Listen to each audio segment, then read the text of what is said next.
okay, my reading journey, and I'm gonna say this.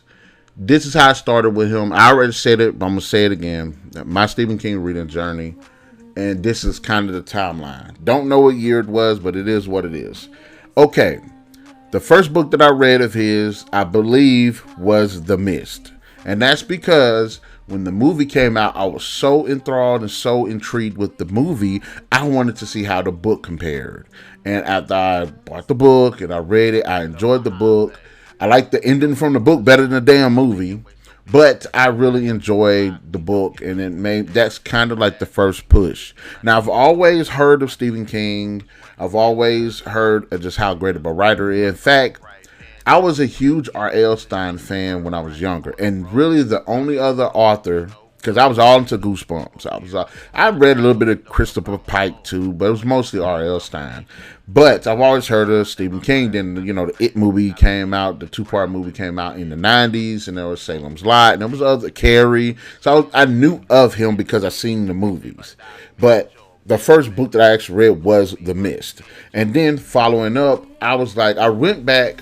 Watched Salem's Lot, because at first it was like, okay, it's an alright movie, I'm younger, and then I watch it when I'm a bit more experienced and older with a more critical eye, and I was like, you know what, that movie was actually really good.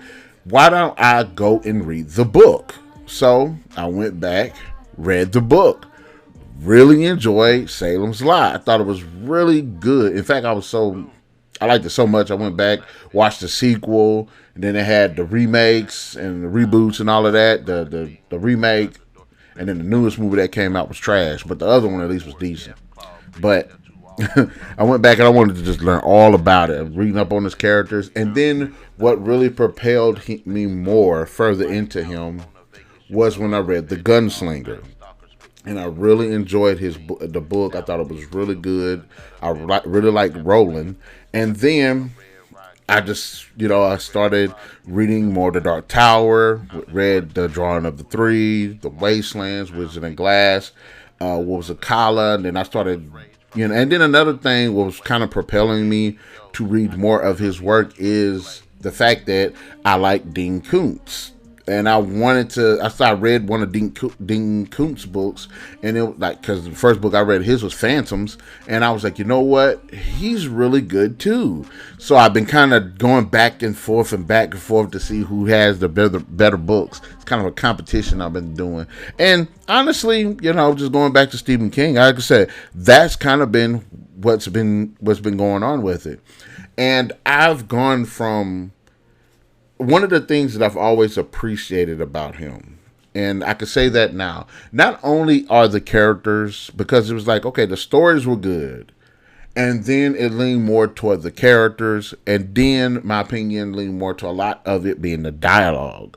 And the dialogue is so well written, it's so transient, I can't remember, it translates the character's perspective so well that I was like, man, I really love, and I would literally listen to a conversation or read a conversation between characters, go back to listen to it or reread it just to hear the conversation again. It's just so well written, and that's really what definitely got to me.